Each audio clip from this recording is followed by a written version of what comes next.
Hello guys. Hello guys, നമ്മളിപ്പോ ഞാനും നെവിനും ഇവിടെ എത്തിയിരിക്കുന്നത് ചിലങ്ക ബീച്ചിലാണ്, വാടാനപ്പള്ളി ചിലങ്ക ബീച്ചിലാണ്. എന്റെ ഫുൾ നെയിം പറ. എന്തിനാണ് നമ്മൾ ഇവിടെ വന്നത്? എന്റെ ഫുൾ നെയിം പറ. നെവിൻ കപ്രീഷ്യസ്, എനിക്ക് ഫുൾ നെയിം അറിയത്തില്ല. Nevin capricious Ambrose Android DeSilva. Okay, Android DeSilva ആയിട്ട് നമ്മൾ എത്തിയിരിക്കുന്നത് വാടാനപ്പള്ളി ചിലങ്ക ബീച്ചിലാണ്.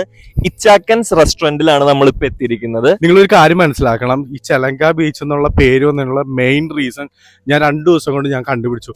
ഇവിടുത്തെ കടലുകളുടെ തിരമാലകൾക്ക് ചില്ലും ചില്ലു ചില്ലും. അതെ, അല്ല നമ്മൾ മെയിൻ കാര്യത്തിലേക്ക് വരും. ഇവിടെ അടിപൊളി ഫുഡ് കിട്ടുന്ന ഒരു സ്പോട്ടാണ് ഇച്ചാക്കൻസ് റെസ്റ്റോറന്റ്. അപ്പം നമ്മുടെ മഹേശ്വരി ചേച്ചി ഓൾ ഇൻ ഓൾ ആയിട്ട് ഇവിടെ നടക്കുന്ന നല്ല ഫ്രഷ് ഫുഡ് ഹോംലി പ്രിപ്പയർ ചെയ്ത, അതാണ് സ്പെഷ്യാലിറ്റി അല്ലേ. ഇവിടെ തന്നെ കൃഷി ചെയ്യുന്ന കുറെ സാധനങ്ങളൊക്കെ ഉപയോഗിച്ചിട്ടാണ് പ്രിപ്പയർ ചെയ്യുന്നത്. ഇവിടെ ഏറ്റവും വലിയ പ്രത്യേകത എന്ന് വെച്ചാൽ എല്ലാ ദിവസവും ഇവിടെ ചാകരയുണ്ട്. അപ്പൊ ഇന്ന് ചാള വന്നു, നാളെ ചിലപ്പോൾ ചെമ്മീൻ വരും, അതിന്റെ മറ്റന്നാൾ കൊഞ്ച് വരും, 2 വരും. അപ്പൊ ഫ്രഷ് ആയിട്ട് എടുക്കുക, പിടിക്കുക, വറുക്ക, തിന്നുക. അതെ, ഇന്ന് സ്പെഷ്യൽ ആയിട്ട് ചേച്ചി ആവോലിയാണ് നമുക്ക് വേണ്ടി വെച്ചിട്ടുള്ളത് അല്ലേ? അതെ, പിടക്കുന്ന ആവോലി ഞാൻ. അതെ, അപ്പൊ നമുക്ക് ബാക്കി വിശേഷം ചേച്ചി വന്നിട്ട് കാണാം. ചേച്ചിയോട് നമുക്ക് എല്ലാ വിശേഷങ്ങളും ചോദിച്ചറിയാം. ഇവിടെ ഒരുപാട് പച്ചക്കറികളൊക്കെ ഇവിടെ കൃഷി ചെയ്തിട്ടാണ് നമ്മളുടെ ചേച്ചി. ബീച്ചിൽ കൃഷി ചെയ്യുന്നത് താൻ കേട്ടിട്ടുണ്ടോ? ഇല്ല, ബീച്ചിൽ നമുക്ക് മണലല്ലേ ഉള്ളത്, അതിന് ആ വെല്ലുവിളി പോലും ഏറ്റെടുത്തിട്ട് ഗ്രോ ബാഗ്സിൽ കൃഷി ചെയ്തിട്ടാണ് ചേച്ചി ഇവിടെ ഉച്ചക്കൊക്കെ വന്നു കഴിഞ്ഞാൽ അടിപൊളി സദ്യ കൊടുക്കുന്നത്.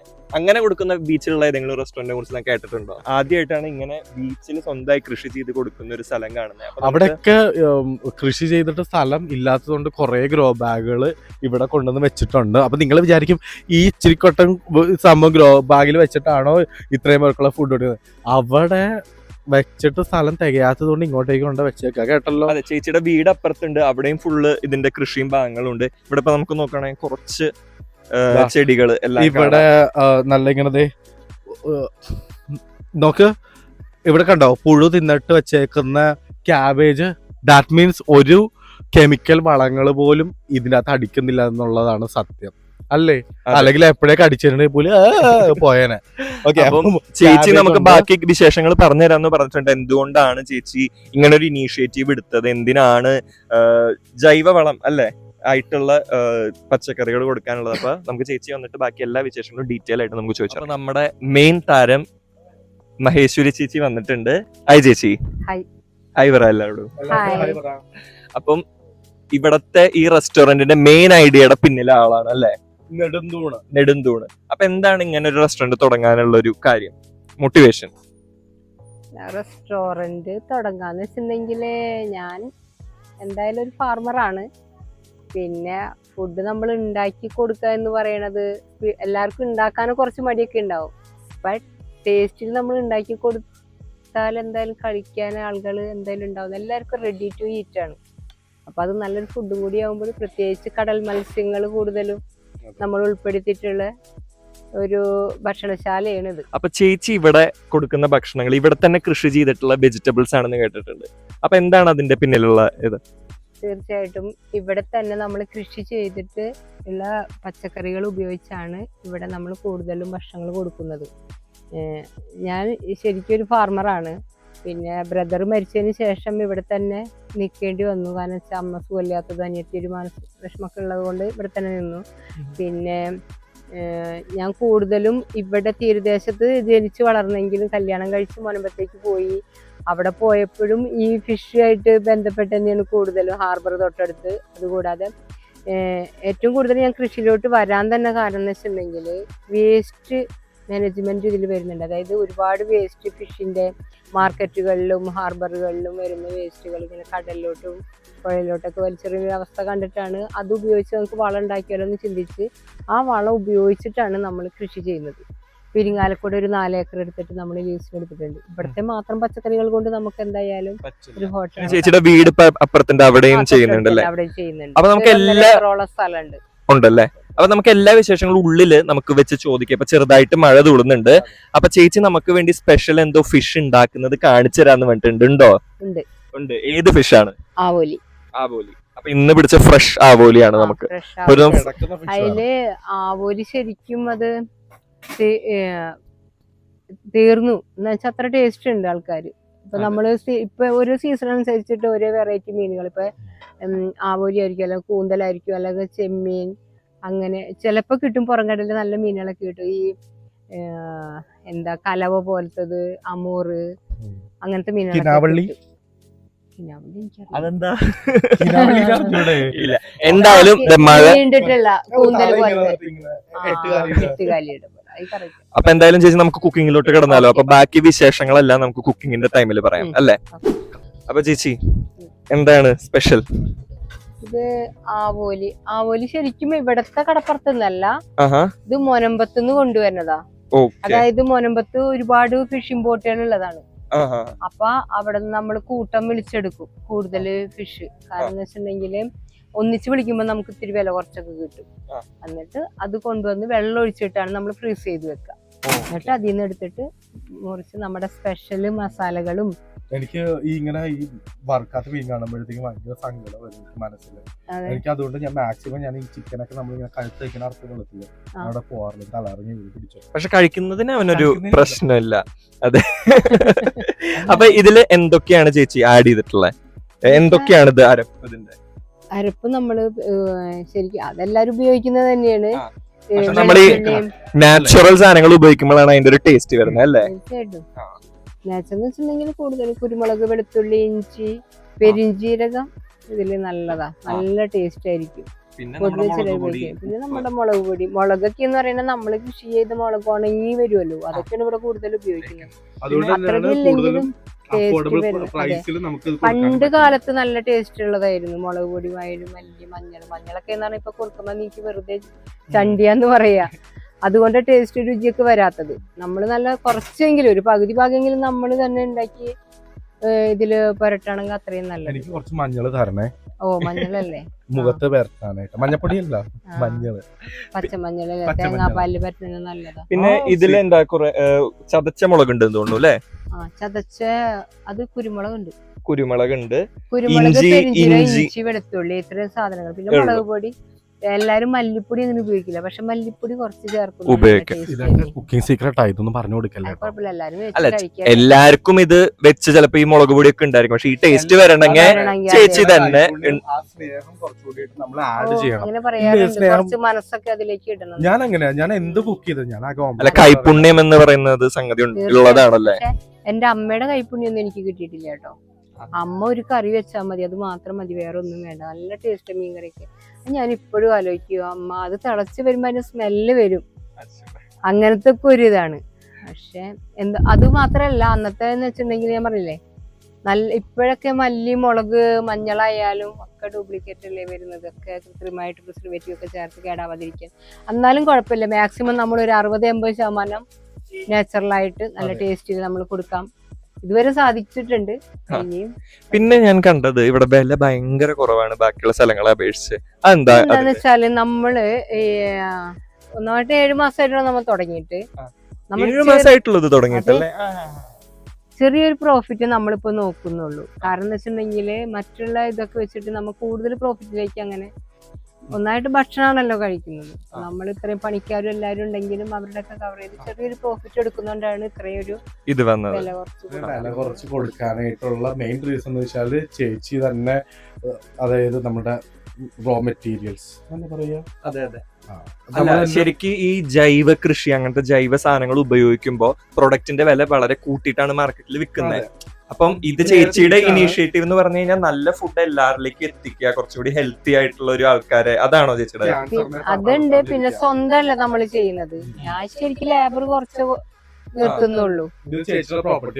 കൈയൊക്കെ ശരിക്കും പ്രോപ്പർട്ടി ഒന്ന് ലീസിന് എടുക്കുന്നുണ്ട്. ലീസ് അങ്ങനെ അവർ വാങ്ങിക്കില്ലെങ്കിലും മറ്റു നികുതി കാര്യങ്ങളൊക്കെ നമ്മൾ തന്നെയാണ് നടത്തുന്നത്. ലേബർ ചാർജ് കുറച്ച് അത് ചേച്ചി പ്രോഫിറ്റ് ഇതിൽ കുറയ്ക്കുകയാണ്. നല്ല ഐഡിയ ആണ്. അപ്പൊ ചേച്ചി നമുക്ക് തുടങ്ങിയാലോ കുക്കിംഗ്? ഇന്ന് ഗ്രില്ല ചെയ്യാൻ പോകുന്നത്. ഏറ്റവും നല്ലത് നമ്മള് ഗ്രില്ല് ചെയ്യുന്നതാണല്ലോ, എണ്ണയൊന്നും ഉപയോഗിക്കാതെ തന്നെ നെയ്യ് ഇതിലൊക്കെ ഇടുന്നത് നല്ല ടേസ്റ്റ് ആയിട്ട് കിട്ടും. അപ്പൊ നമുക്ക് തുടങ്ങിയാലോ? മോനെ വേഗം വാ. അപ്പൊ നമ്മുടെ കൂടെ നമ്മുടെ ഗ്രില്ല് ചെയ്യുന്ന പുള്ളിക്കാരൻ അൻകിത് ഉണ്ട്. ഹായ്. ഹലോ ചേട്ടാ, എന്ത് സുഖാണോ? നല്ല സുഖം. आप कैसे हो? I know to speak Hindi. आप कैसे हो भैया? मैं ठीक हूँ. आप बहुत अच्छा है. आप कैसे हो? मैं ठीक हूँ।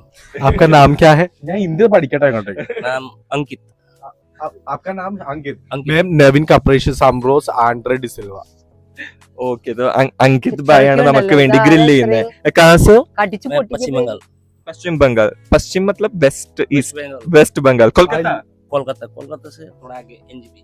NGP okay nice nice. ഓ അച്ഛാ പ്ലേസ് ബഹുത്ത് അച്ഛാ ഹെ. ഞാൻ അവിടെ പോയിട്ടില്ല. ഓക്കെ എന്തായാലും നമുക്ക് അപ്പൊ സ്റ്റാർട്ട് ചെയ്യാം. ഓക്കെ ഗായ്സ് കണ്ടോ മീമി കിടന്നിട്ട് ഇങ്ങനെ വെന്ത് മരിക്കാണ്. ഇത് മരിച്ച മീനല്ല ഇത് ഓൾറെഡി.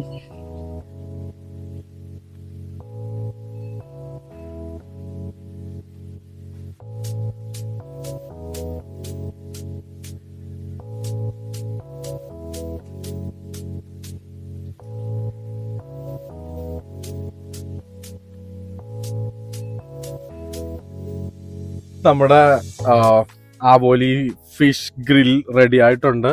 അപ്പോ കണ്ടിട്ട് എനിക്ക് ഭയങ്കര വായിന്ന് വെള്ളമൊക്കെ വരുന്നു. അല്ലേ? പ്രിപ്പയർ ചെയ്യാൻ ഒരു 20 മിനിറ്റ്സ് മാക്സിമം എടുത്തിട്ടുള്ളൂ അല്ലേ? അത്രേ ഉള്ളൂ. അപ്പൊ നമുക്ക് കഴിച്ചു നോക്കി ടേസ്റ്റ് ചെയ്ത് എങ്ങനെയുണ്ടെന്ന് പറഞ്ഞാലോ? അല്ല കണ്ടിട്ട് തന്നെ ടേസ്റ്റ് അറിയുന്നുണ്ട്. കാണുമ്പോ ടേസ്റ്റ് അറിയാൻ പറ്റത്തില്ലേ? മണത്ത് ടേസ്റ്റ് അറിയാൻ പറ്റും അല്ലേ? ഞാൻ പിന്നെ ഇവിടെ എന്തിനാ നിക്കുന്നത്? ഞാനാണ് ആദ്യം ടേസ്റ്റ് ചെയ്യുന്നത്. ഞാനാണ് ടേസ്റ്റ് ചെയ്യുന്നതല്ല. നോക്കട്ടെ.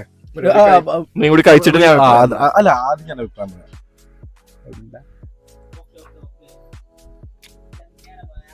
വാവ് വാവ് വാവ് ജസ്റ്റ് ലൈക്ക് എ വാവ്. വെറുതെ പറയല്ല, ശരിക്കും അടിപൊളിയായിട്ടുണ്ട്. അതിന്റെ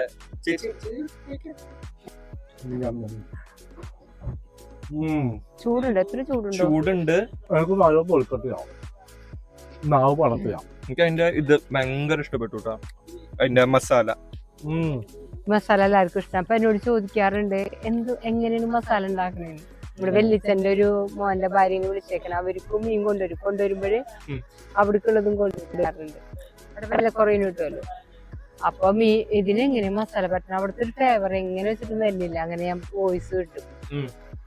എന്നിട്ട് അവര് ചെയ്തു. നല്ല ടേസ്റ്റ്. ഒരാള് വീഡിയോ മറന്ന് ഡീറ്റെയിൽ ആണ്. ഈ ഫിഷിനെ കഴിക്കുമ്പോഴത്തേക്കുണ്ടല്ലോ നമ്മള് കടലിന്റെ ആഴങ്ങളില് ഇങ്ങനെ ഇറങ്ങിപ്പോകുന്നത് ഫീൽ ആലോചിച്ചു. അതെ, അങ്ങനെ ഇറങ്ങി അങ്ങ് പൊക്കോ. ഞങ്ങള് ബാക്കി ഡിസ്കഷൻ സത്യമായിട്ട് ചോദിച്ചു. എനിക്ക് അതിന്റെ മാരിനേറ്റ് ചെയ്ത അത് ടേസ്റ്റ് തിന്നുന്ന കാണുമ്പോ തന്നെ മനസ്സിലായില്ലേ, ഫ്ലേവർ അടിപൊളിയായിട്ടുണ്ട്. ഉള്ളില് നല്ല തന്നെ ഇയാള് മൈക്ക് കയ്യിൽ നിന്ന് മാറ്റുന്നതിന് മുന്നേ ഇത് മുഴുവൻ എനിക്ക് ഫിനിഷ് ചെയ്യണം. പിന്നെ ചേച്ചി ഇവിടെ ഒരു റിസോർട്ട് പോലെ സെറ്റപ്പ് ഉണ്ടല്ലേ, നമുക്ക് അതിന്റെ കാര്യങ്ങൾ ഇരുന്ന് സംസാരിച്ചല്ലോ. അവിടെ നാരങ്ങ പിഴിഞ്ഞിട്ട് ഇടണം. കണ്ടല്ലോ, ഇത് ആ സമയത്ത് എനിക്കൊന്നും ചെയ്യാൻ പറ്റില്ല. കാരണം എന്താ, തിന്നാനായിട്ടുള്ള ടേസ്റ്റ് ചെയ്യാനായിട്ടുള്ള ഒരു ത്വരയുണ്ടല്ലോ, അത് തിരമാലകൾ പോലെ എന്റെ മനസ്സിന്റെ. ഞാൻ ഒരു സാഹിത്യം പറഞ്ഞതാ, നിങ്ങൾ എന്റെ ഉള്ളിന്റെ ഉള്ളിലെ കലാകാരനെ തിരിച്ചറിഞ്ഞില്ല. ഈ ഇരിക്കുന്നത് ആരാന്നറിയാമോ? കവിത എഴുതില്ലേ ചേച്ചി? എഴുതത്തില്ലേ? മനസ്സിലുണ്ട്, എഴുതാൻ അറിയില്ല. മനസ്സിലുണ്ട്. ഒന്നെ ചേച്ചിനെ കുറിച്ച് നമ്മൾ ബാക്കി കാര്യങ്ങൾ ചോദിക്കുന്നത്. അപ്പൊ ചേച്ചി പറഞ്ഞു ഇത് ചേച്ചിയുടെ ബ്രദറിന്റെ ഓർമ്മയ്ക്ക് തുടങ്ങിയതാണെന്ന്. അപ്പൊ അതിന്റെ കുറിച്ച് കുറച്ച് കാര്യങ്ങൾ പറയാൻ പറ്റുമോ? ബ്രദറ് ഫോട്ടോഗ്രാഫറാണ്. അതാണ് ഫസ്റ്റ് തുടങ്ങിയത്. തുടങ്ങിയിട്ടുണ്ടായില്ല, ഞങ്ങള് തുടങ്ങാനായിട്ട് ചെറുതായൊന്ന് കെട്ടി. അത് ഇവിടെയുള്ള ജോലിക്കാർ അത്ര കണ്ട് പോരാ ഇത് കെട്ടാനായിട്ടേ. അവർക്ക് അത്രയും ഇങ്ങോട്ട് ഒരു ഇതായിട്ട് ചെയ്യാൻ പറ്റില്ല. ഫിനിഷിംഗ് ഇല്ല വർക്ക് ചെയ്യുന്നത്. അഞ്ചങ്ങാടിയില് ചാവക്കാട് ആ ഭാഗത്ത് ഒരു ബക്കർ എന്നും പറഞ്ഞിരിക്കുകയാണ് നമ്മളുടെ ഇതൊക്കെ.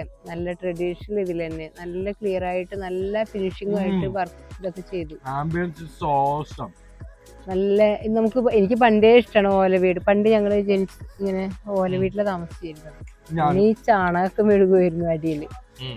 അങ്ങനെയൊക്കെ ഒരു ഇതുണ്ടായിരുന്നു. എനിക്ക് ആ ഓല വീട് തന്നെയാണ് ഇപ്പോഴും. അതെന്തായാലും ആ സ്വപ്നങ്ങളൊക്കെ കണ്ട് നടന്നു. എന്നാലും ബ്രദർ ഇല്ലാത്തതിന്റെ ഒരു ഇപ്പോഴും നമുക്ക് ഒരിക്കലും മനസ്സിൽ നിന്ന് എപ്പോഴും ഓർക്കുമ്പോഴേ രാത്രി തന്നെ ഉറക്കം തന്നെ ശരിയാകാത്ത അവന്റെ ഓർമ്മകൾ ഇങ്ങനെയായിട്ട് നടക്കുക. ബ്രദർ ഉണ്ടെങ്കിൽ ഇപ്പൊ ഭയങ്കര ഹാപ്പി ആയല്ലേ ഇതൊക്കെ. പിന്നെ ഏറ്റവും കൂടുതൽ ലോകത്ത് സന്തോഷിക്കുന്നുണ്ടെങ്കിൽ ബ്രദർ തന്നെ. അത് മാത്രല്ല ചേച്ചി എല്ലാ സ്ത്രീകൾക്കും ഒരു ഇൻസ്പിറേഷൻ ആണ് അല്ലെ, ഒറ്റയ്ക്ക് നിന്ന് ഇങ്ങനെ ഒരു ജൈവ കൃഷി ആയിക്കോട്ടെ, പിന്നെ അണ്ടർഗ്രൗണ്ട് വെള്ളത്തിന്റെ ഒരു ഇതുണ്ടല്ലേ. വെള്ളം ചെയ്യുന്നുണ്ട്. വെള്ളം എന്ന് വെച്ചിട്ടുണ്ടെങ്കിൽ നമ്മൾ തന്നെ നാച്ചുറൽ ഫിൽറ്ററിങ് ആണ്. കാരണം വെച്ചാൽ ചിരട്ടക്കരി, മണ്ണ്, ബേബി മെറ്റല് തട്ടായിട്ടിട്ട് 1000 ലിറ്ററിന്റെ ഡ്രമ്മിലാണ് നമ്മളത് സെറ്റ് ചെയ്തിട്ടുള്ളത്. അതിന്ന് ഇപ്പൊ ഇവിടുത്തെ ബോർവീലറിലെ വെള്ളം രണ്ടും എടുത്ത് നോക്കിയാൽ അറിയാം, ഫിൽറ്റർ ചെയ്തതും ഫിൽറ്റർ ചെയ്യാത്തതും ഭയങ്കര ഡിഫറൻസ്. ഇവിടുത്തെ ഏറ്റവും ടേസ്റ്റ് വെള്ളത്തിനാണ്. അതെ, അതെനിക്ക് ഓർമ്മയുണ്ട്. നമ്മൾ ഫസ്റ്റ് വന്ന ദിവസം ചേച്ചി പറഞ്ഞു വെള്ളം കുടിച്ചിട്ട് അറിയാമോ, ഞാൻ പറയാം ചേച്ചി എങ്ങനെയാ കൊണ്ടുവന്നത് ഞങ്ങക്ക് വെള്ളം. ഈ വെള്ളം കുടിച്ചേക്കണം. ഈ വെള്ളത്തിലാണ് ഇവിടെ എല്ലാവരും വരുന്നത്. ഭീഷണിപ്പെടുത്തി കുടിപ്പിച്ചു. പിന്നെ നമ്മള് ചേച്ചി ഈ വെള്ളം ഉണ്ടോ ചോദിച്ചു വരും. ഞങ്ങൾ ഇവിടെ സ്ഥിരം, ഞാന് കൊച്ചിന്ന് ഇവിടം വരെ വന്നു. എന്തിനാ ഈ മീൻ മൊത്തം തിന്നാൻ കൈയെടുക്ക. ഞാൻ എല്ലാരോടും പറയാറുണ്ട്, വെള്ളം ഉണ്ടാക്കണമെന്ന് ചോദിക്കുമ്പോ അവര് ചോദിക്കും വെള്ളം ഉണ്ടാക്കിയേ. അപ്പൊ ഞാൻ പറഞ്ഞത് കടലല്ലേ കിടക്കുന്നത്, വെള്ളം ഒട്ടും പറ്റില്ല. ഇവിടെ ബോർവീലറിലെ വെള്ളം മഴ പെയ്യുമ്പോൾ ആ വെള്ളം എടുത്ത് ഫിൽറ്റർ ചെയ്യും. പക്ഷെ മഴവെള്ളം നല്ല ടേസ്റ്റാ. രുചി അറിഞ്ഞ് വെള്ളം കുടിക്കുന്ന പറയണത്, അത് തിളപ്പിക്കാതെ ആ വെള്ളം കുടിക്കണം. നമ്മളൊക്കെ ഇപ്പൊ ഇത്രേ ജീവിച്ചല്ലോ, ഒന്നും സംഭവിക്കില്ല. പിന്നെ ഹെൽത്തേര് വന്നിട്ട്, ഞാൻ മുനമ്പത്തും ഇതേ സിസ്റ്റം തന്നെ ചെയ്യുന്നത്. ഹെൽത്തേര് വന്ന് ടെസ്റ്റ് ചെയ്തിട്ട് ചേച്ചിക്ക് സത്യം പറഞ്ഞാല് മോദിജിയുടെ കയ്യിൽ നിന്ന് ഒരു വലിയൊരു പതക്കം കിട്ടണം. ഞാനിങ്ങനെ പറയാ, മോദിജിക്ക് എന്തായാലും ഇത്രയും, മോദിക്ക് പോലും കിട്ടില്ല വെള്ളം എന്ന് പറയും. ഇങ്ങനെ ഇത്ര ഇതില് നമ്മൾ ചെയ്യുന്നത് വെള്ളം പറയുമ്പോ നല്ല ഭംഗിയിൽ കുപ്പികളിലും ഇതിലൊക്കെ വരുന്നുണ്ട് വെള്ളങ്ങൾ. പക്ഷെ ഒരിക്കലും നമുക്ക് ഇത്രയും അവൈലബിൾ ആയിട്ട് ഇത്രയും വെള്ളം കിട്ടിയിട്ട് അത് സംരക്ഷിച്ച് നമുക്ക് ഉപയോഗിക്കാൻ പറ്റാത്ത വല്ലാത്തൊരു അവസ്ഥയാണ്. അതൊക്കെ മാറണം, നന്നായിട്ട് മാറണം. ഇതിന് പിന്നിൽ അങ്ങനത്തെ ഒരു നല്ലൊരു ചിന്തയും കൂടി ഉണ്ടല്ലേ. അതാ ശരിക്കും നമ്മൾ എഫർട്ട് എടുക്കണം എന്തിനും. അതിന് നമുക്ക് അത് നമ്മള് എഫർട്ട് എടുക്കുന്ന വെച്ചിട്ടുണ്ടെങ്കിൽ നമ്മൾ ശരിക്കും ജീവിക്കേണ്ടത് ഇപ്പൊ നമുക്ക് സ്വന്തമായിട്ട് ഒരു ആഹാരം കണ്ടെത്താൻ ഒരിക്കലും നമ്മൾ ശ്രമിക്കാറില്ല. നമ്മ മറ്റുള്ളവരുണ്ടാക്കുമ്പോ അതെങ്ങനെ, പക്ഷെ അത് കഴിക്കുമ്പോൾ അത് അവരെങ്ങനെ ഉണ്ടാക്കി തരുന്നുള്ള മനസ്സിലൊന്നും നമ്മൾ എപ്പോഴും ചിന്തിക്കേണ്ട ഒരു ആവശ്യമുണ്ട്. കർത്താവാണോ പറഞ്ഞിട്ടുള്ളത്? കർത്താവ് പക്ഷികൾ വിതയ്ക്കുന്നില്ല, കൊയ്യുന്നില്ല, കളപ്പുഴയിൽ ശേഖരിക്കുന്നില്ല. പക്ഷെ അവർക്ക് എവിടെ നിന്ന് ഭക്ഷണം കണ്ടുപിടിക്കുന്നു, അവര് കഷ്ടപ്പെടുന്നു. അതേപോലെ നമ്മൾ കഷ്ടപ്പെടണം. എനിക്ക് പറ്റില്ല. എന്നിട്ട് ആരൊക്കെ വരും കൃഷി ചെയ്യാനായിട്ട് കൂട്ടായി ഡയലോഗ് അടിക്കാൻ എല്ലാവർക്കും പറ്റും, പക്ഷെ അതാണ് അവസ്ഥ. അതുകൂടാതെ നമുക്ക് ഇവിടെ ഇപ്പൊ റിസോർട്ട് മോഡലിൽ സെറ്റ് ചെയ്തിട്ടുണ്ടല്ലേ. തീർച്ചയായിട്ടും. അപ്പം റിസോർട്ട് 2 റൂംസ് ആണ്. എന്തൊക്കെയാണ് അതിന്റെ ഫെസിലിറ്റീസ് ഉള്ളത്? 2 റൂം. ഒരു റൂം നമുക്ക് ശരിക്കും ബീച്ച് വ്യൂ ആയിട്ട് നിൽക്കുന്ന ഭാഗമാണ്. കപ്പിൾസിനൊക്കെ വരാനും നല്ലൊരു ടൈം സ്പെൻഡ് ചെയ്യാൻ പറ്റിയ ഒരു സ്പോട്ട് ആയിരിക്കും. പിന്നെ അത്ര എക്സ്പെൻസീവ് അല്ല, നല്ല സപ്പോർട്ടാണ്. പിന്നെ മുകളിൽ പാർട്ടി ഹാൾ ഉണ്ട്, ചെറിയ ബർത്ത്ഡേ പാർട്ടീസ്, 50 പീപ്പിൾ ഒക്കെ വരികയാണെങ്കിൽ നമുക്ക് നടത്താൻ പറ്റിയതുണ്ട്. ഫുഡാണ് ഏറ്റവും സ്പെഷ്യൽ അവിടെ അല്ലേ. നമ്മൾ ഏറ്റവും വില കുറഞ്ഞ രീതിയിൽ തന്നെ കൊടുക്കുന്നുണ്ട്. ഇവിടെ ഫുഡിന്റെ കാര്യം നമ്മൾ പറയണ്ടല്ലോ, നീ വെച്ചത് ഓർമ്മയുണ്ട്. ഇന്റർവ്യൂ പോലും മറന്ന് അത് മൊത്തം തീർത്ത് ഇതുവരെ ഭക്ഷണം കാണാത്ത ഒരാളെ പോലെയാണ് കഴിച്ചുകൊണ്ടിരിക്കുന്നത്. അപ്പൊ അതിന്റെ ടേസ്റ്റ് അപ്പൊ നമുക്ക് അതൊന്ന് മനസ്സിലാക്കാം. നമുക്കറിയാം നല്ല ടേസ്റ്റ് എന്ന് വെച്ചിട്ടുണ്ടെങ്കിലും പൊതുവെ എല്ലാരും കഴിച്ചു പോകുമ്പോ പറയും അടിപൊളിയാന്ന് പറയും. അത് കേൾക്കുമ്പോ നമുക്ക് തന്നെ മനസ്സിലറിയും. നമുക്കൊരു ഭക്ഷണം കൊടുക്കുമ്പോ മനസ്സ് നിറച്ചു കൊടുക്കുമ്പോൾ അത് അവർക്ക് രുചി അറിഞ്ഞ് കഴിക്കണമല്ലോ. അതെന്തായാലും കിട്ടുന്നുണ്ട്. അപ്പൊ എന്തായാലും നമുക്ക് വേണ്ടി ഇതെല്ലാം കാണിച്ചു തന്ന് ഈ ഫുഡൊക്കെ ഉണ്ടാക്കി തന്നതിന് ഒരുപാട് താങ്ക്സ്. ചേച്ചിക്ക് ഇനി എന്തെങ്കിലും പറയാനുണ്ടോ? എന്തെങ്കിലും വിട്ടുപോയ എന്തെങ്കിലും? ഇല്ല, എല്ലാരും കൃഷി ചെയ്യാന്നുള്ളത് മാത്രമേ നമ്മളും പറയുന്നുള്ളൂ. കാരണം വെച്ചാൽ ഇത് എല്ലാരും കീടങ്ങൾ വരും നശിഞ്ഞു പോയി. പക്ഷെ ഒരുപാട് പേര് ഇപ്പൊ ചെയ്യുന്നുണ്ട് കേട്ടോ. എന്നാൽ അതൊന്നും പോരാ, അതൊന്നല്ല കൃഷി. നമ്മൾ വെറുതെ കാണിപ്പിക്കാനും ഇതിനല്ല, നമുക്കത് ആവശ്യമാണ്, നമ്മുടെ ആവശ്യം തന്നെയാണത്. സത്യം പറഞ്ഞാല് ചേച്ചി ചെയ്യുന്നത് പോലെ തന്നെയാണ് നമ്മുടെ ലാലേട്ടനും ചെയ്യുന്നത്. ഞാന് താമസിക്കുന്ന ലാലേട്ടന്റെ വീടിന്റെ ബാക്കിലാ. അപ്പൊ എനിക്കറിയാം അവിടെ ഓർഗാനിക് വെജിറ്റബിൾസ് ആണ്. ഒളിഞ്ഞു നോക്കാൻ പറ്റത്തില്ല, വലിയ മതില എന്നെ പട്ടി അടിക്കും. അല്ലെങ്കിൽ ഞാൻ അവിടെ നമ്മളൊരു വളവും ചെയ്യുന്നുണ്ട്. ഇവിടെ നമുക്ക് അവൈലബിൾ ആയിട്ട് ഫിഷ് കിട്ടുന്നതുകൊണ്ട് ഞാൻ ഫിഷ് കൊണ്ട് ചെയ്യുന്നു. ഉണക്കമീൻ അങ്ങനത്തെ പരിപാടി ഇല്ല അല്ലേ? ഉണക്കമീൻ പണ്ട് അച്ഛൻ ചെയ്തിരുന്നു. അച്ഛൻ നല്ല രീതിയിൽ ഇവിടെ ഒരുപാട് പേര് വർക്കേഴ്സ് ഉണ്ടായിരുന്നു. അതുകൊണ്ടൊക്കെ തന്നെ ആയിരിക്കും എനിക്ക് മത്സ്യവളം ഉണ്ടാക്കാനായിട്ടുള്ള ഒരു പ്രചോദനം അച്ഛൻ്റെ ഒക്കെ. അതൊക്കെ നോക്കി നമുക്ക് എല്ലാവർക്കും എനിക്ക് പറയാനുള്ളത്, നിങ്ങൾക്ക് നല്ല ഫുഡ് വേണം, അതായത് ഓർഗാനിക് ആയിട്ടുള്ള ടേസ്റ്റ് ഉള്ള സ്നേഹത്തിൽ കുക്ക് ചെയ്തിട്ടുള്ള ഫുഡ് വേണമെങ്കിൽ നിങ്ങൾക്ക് ഇവിടെ വന്ന് കഴിക്കാം, അല്ലെങ്കിൽ വേറെ എവിടെയെങ്കിലും വേറെ എവിടെയെങ്കിലും കഴിക്കാം. പക്ഷെ ഞങ്ങൾ പറയുന്നത് നല്ല ഫുഡ് കഴിക്കണമെങ്കിൽ, നല്ല ഹെൽത്തി ആയിട്ടുള്ള ഫുഡ് കഴിക്കണമെങ്കിൽ ഒന്നും നോക്കണ്ട, നേരെ ഇച്ചാക്കൻസിലേക്ക് വന്നോളൂ. അപ്പൊ ചേച്ചി താങ്ക് യു സോ മച്ച്. ഇത്ര നേരം നമുക്ക് ഫുഡ് പ്രിപ്പയർ ചെയ്തെന്നു, കുറെ കാര്യങ്ങളൊക്കെ പറഞ്ഞു, ചേച്ചിയുടെ കഥകളൊക്കെ അറിഞ്ഞതിൽ ഒരുപാട് സന്തോഷം. അപ്പം ഞങ്ങൾ എന്തായാലും എല്ലാ ആഴ്ചയും വെറുതെ ബീച്ച് കാണാൻ ഞങ്ങൾ വരും. അപ്പൊ നമുക്ക് ഇനിയും കാണാം. ബാക്കി വിശേഷങ്ങൾ നമുക്ക് അപ്പം നോക്കാം. Okay, bye bye. ബൈ.